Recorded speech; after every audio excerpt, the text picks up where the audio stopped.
Sudah 2 tahun lamanya pandemi COVID-19 melanda hampir seluruh negara di dunia, termasuk Indonesia. Ini menyebabkan kepanikan yang luar biasa bagi seluruh masyarakat, juga memberikan dampak terhadap seluruh bidang kehidupan seperti kesehatan, pendidikan, sosial, dan ekonomi, di mana ekonomi menjadi salah satu bidang yang mengalami dampak serius. Bidang ekonomi merupakan yang paling terdampak dari adanya pandemi COVID-19.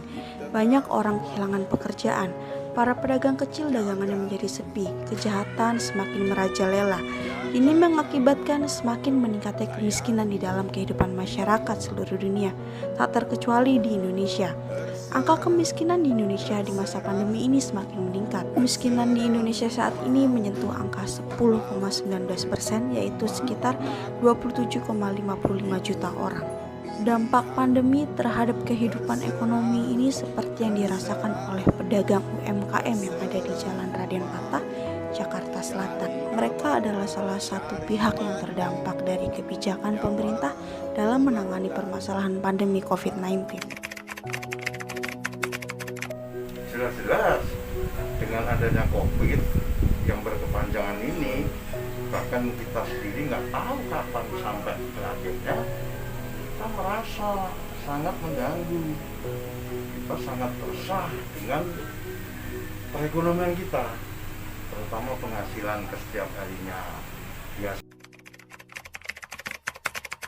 Untuk ekonomi jelas sebelum pandemi saya masih bisa kerja jaga toko di mall gitu kan. Kemudian ketika pandemi ini berlangsung, mall tuh sempat nggak boleh buka, otomatis pemasukan untuk biaya kehidupan sehari-hari itu juga lebih susah sih dapetinnya untuk bisa memenuhi kebutuhan primer, makan, minum dan lain-lain. Yang paling berpengaruh itu tentunya pendapatannya gitu kan. Kenapa pendapatan? Karena ini juga berhubungan dengan pelanggan yang makan. Pelanggan yang makan ini dikurangin kapasitasnya sebesar 50% dari kebijakan pemerintah, dan kebetulan di sini lingkungan kementerian aparatur negara gitu kan, jadi yang masuk juga sekitar 25% lah sehari-harinya gitu, WFH-nya selang-seling kayak gitu, jadi ngaruh banget sih ke pendapatan dari penjualan. Selama pandemi ini berlangsung, jujur aja sih kita juga, saya dan keluarga saya yang dagang di sini, bawa barang dagangannya itu lebih sedikit dibanding sebelum pandemi, karena kita juga tahu kondisinya saat ini pegawai-pegawai yang biasa makan itu memang berkurang jumlahnya, kerasa banget, kelihatan banget gitu kan, kapasitas dikurangin segala macam. Apalagi yang kemarin-kemarin belum lama sempat ada kebijakan 20 menit doang makannya gitu kan, cuman itu sih nggak terlalu diterapin banget gitu. Kalau untuk modal memang karena bawahnya lebih sedikit, otomatis modalnya juga agak berkurang. Kebetulan saya ini selaku koordinator dalam bidang pengawasan PKL, pedagang kaki lima di kawasan Jalan Raden Patah, Kelurahan Celong, Kecamatan Kebayoran Baru, Jakarta Selatan ini. Di sini kurang lebih ada 170-an pedagang, yang mana dengan setelah adanya COVID, karena kita ini para konsumen itu kebanyakan rata-rata di perkantoran, ada perkantoran Badan Pertanahan ATR, ada Mabes Polri, ada Kementerian PU, ada kampus Al-Azhar, ada karyawan Telkom Indonesia. Mereka semua pada kena dampak. Untuk perkantoran kadang masuk cuma 50%, bahkan kemarin sempat libur total seperti di Departemen PU. Semua kena dampak, bahkan ada yang bisa sampai libur. Kebetulan masih seperti di tempat saya ini masih ada 3 kios yang belum berani buka jualan, karena mengingat ya ketidak apa ya namanya,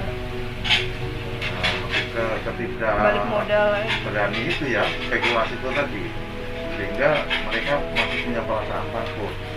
Kita belanja, kita nggak nutup buat belanja, yang ada itu habis, terus pikir keuntungan itu mah. Kalau di sebelah kelompok kios tempat saya ini, ya kayaknya tinggal 1-2 juga yang belum buka.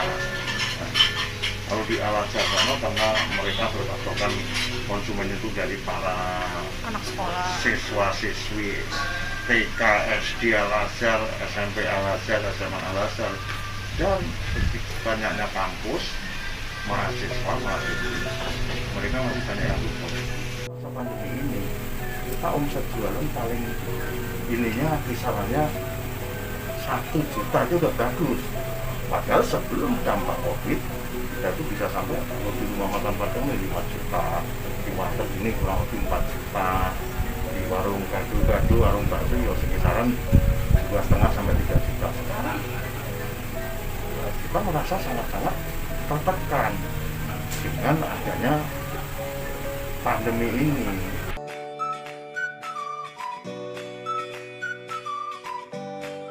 Yang sudah kita dengar cerita dari para pedagang UMKM di Radio Kata ini mengenai bagaimana permasalahan sosial yang dihadapinya sebagai akibat dari gejala sosial pandemi COVID-19.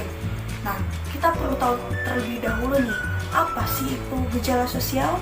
Gejala sosial adalah masalah sosial yang mempengaruhi dan dipengaruhi oleh perilaku manusia dalam kehidupan bermasyarakat.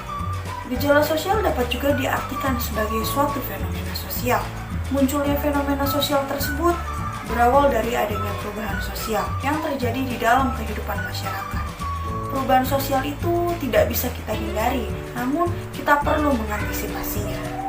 Gejala sosial dapat diartikan juga sebagai sebuah peristiwa yang sering terjadi di dalam lapisan masyarakat, baik itu masyarakat tradisional maupun masyarakat modern. Suatu gejala dapat dikatakan sebagai gejala sosial jika hal tersebut bersangkutan atau berkaitan dengan hubungan antar manusia dan mengganggu keutuhan atau keharmonisan bermasyarakat. Emil Durkheim merupakan tokoh sosiologi klasik yang memperkenalkan gejala sosial sebagai objek kajian sosiologi. Durkheim menyebut gejala sosial sebagai fakta sosial. Fakta sosial dapat diartikan sebagai gejala sosial yang abstrak, seperti hukum, adat, kebiasaan, nilai, norma, bahasa, agama, dan lain sebagainya. Di dalam buku Durkheim yang berjudul Suicide, A Sociological Study, Durkheim memandang dan menganggap bahwa bunuh diri sebagai fakta sosial. Masalah sosial yang muncul dan terjadi karena kurangnya solidaritas sosial di antara anggota masyarakat. Mengenai solidaritas ini, Durkheim terkenal dengan teorinya yaitu struktural fungsional. Di dalam teori ini, masyarakat diibaratkan seperti organ tubuh, yaitu setiap bagiannya harus menjalankan fungsi dan perannya masing-masing agar tubuh dapat bekerja dengan baik. Nah, maka dari itu, masyarakat di dalam kehidupan sosial harus menjalankan tugas dan fungsinya dengan baik untuk mencapai kehidupan yang seimbang atau equilibrium.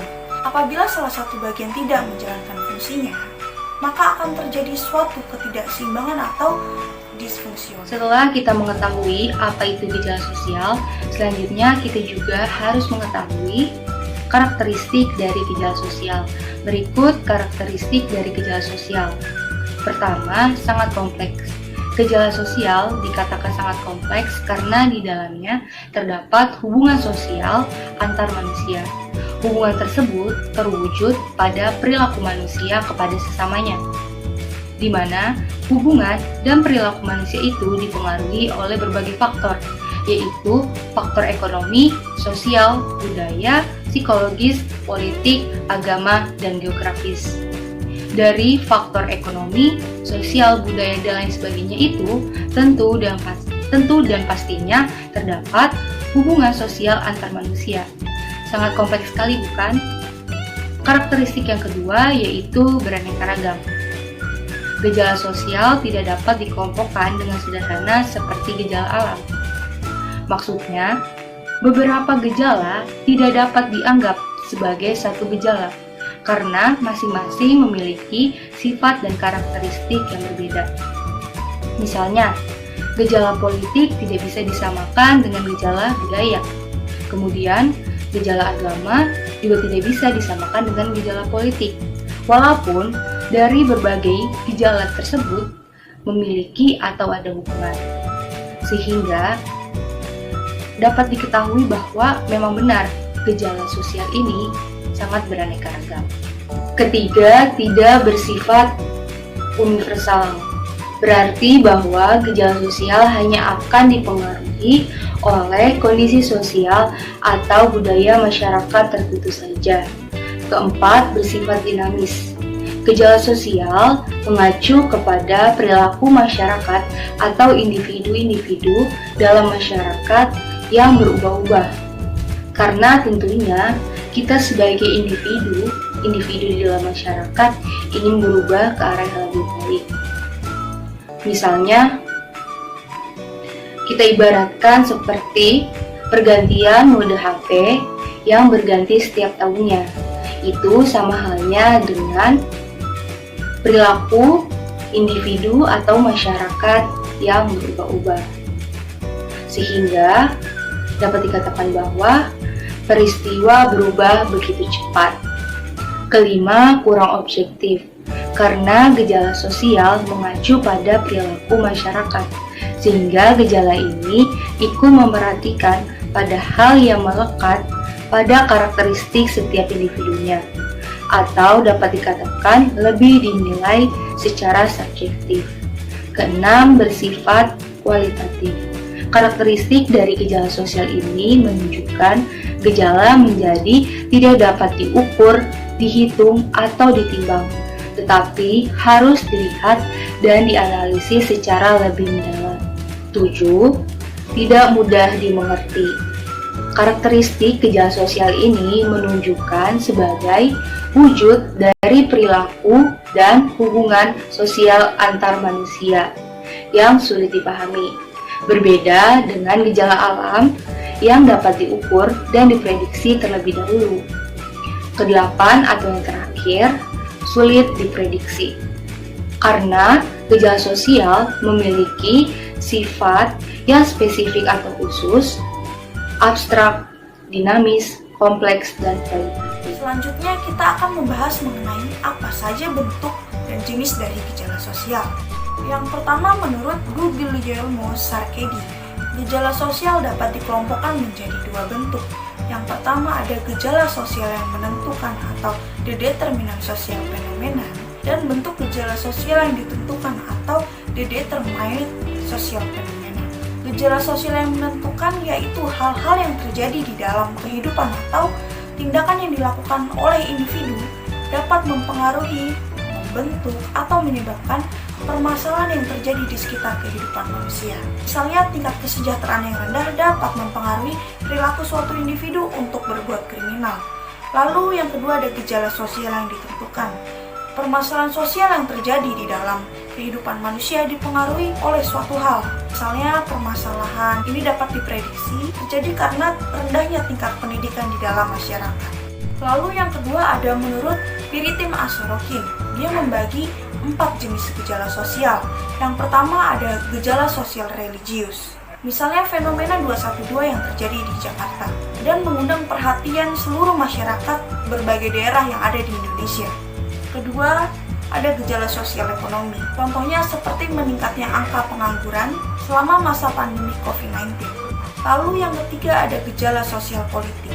Misalnya praktik politik identitas yang dilakukan oleh calon-calon pemimpin untuk memenangkan pemilu. Dan yang terakhir, yang keempat ada gejala sosial hukum. Misalnya perilaku tidak tertib dalam berlalu lintas bagi para pengguna kendaraan, baik mobil maupun motor di jalan raya. Yang ketiga, menurut Norman Blaikie, ia membagi gejala sosial dalam beberapa tingkatan. Pertama ada gejala sosial mikro. Gejala sosial mikro ini terjadi di dalam diri individu pada kehidupan sosial sehari-hari. Kehidupan sosial sehari-hari ini seperti interaksi sosial. Di dalam proses interaksi, individu-individu ini memiliki makna dan simbol untuk memahami atas bentuk interaksi yang dilakukan. Selain itu, mereka membangun kontinuitas dan akhirnya dari interaksi ini menciptakan suatu pola dan struktur di dalam masyarakat. Lalu yang kedua ada gejala sosial meso. Gejala sosial meso terdapat di dalam ranah organisasi, masyarakat, massa, dan gerakan sosial, seperti kelompok besar yang relatif permanen dan memiliki tujuan yang sudah ditetapkan. Organisasi dapat berupa organisasi pemerintahan atau swasta yang keanggotaannya bersifat wajib dan sukarela, penuh waktu atau paruh waktu, bayar atau tidak dibayar, jangka panjang atau bahkan jangka pendek. Dan yang ketiga ada gejala sosial makro. Gejala sosial makro ini terdapat di dalam entitas masyarakat yang lebih besar, seperti lembaga multinasional, yaitu seperti perusahaan transnasional, organisasi internasional non-pemerintahan, dan PBB. Selanjutnya ada macam-macam atau contoh gejala sosial di masyarakat. Pertama, kemiskinan. Kemiskinan adalah suatu kondisi individu yang tidak sanggup memelihara dirinya sendiri sesuai taraf kehidupan kelompok. Adapun pemicu munculnya kemiskinan yaitu ketimpangan pendapatan atau ekonomi dan masih banyaknya pengangguran. Kedua, ada kejahatan. Kejahatan adalah tindakan atau perilaku yang dilarang dan tidak sesuai dengan norma dan nilai yang berlaku di masyarakat.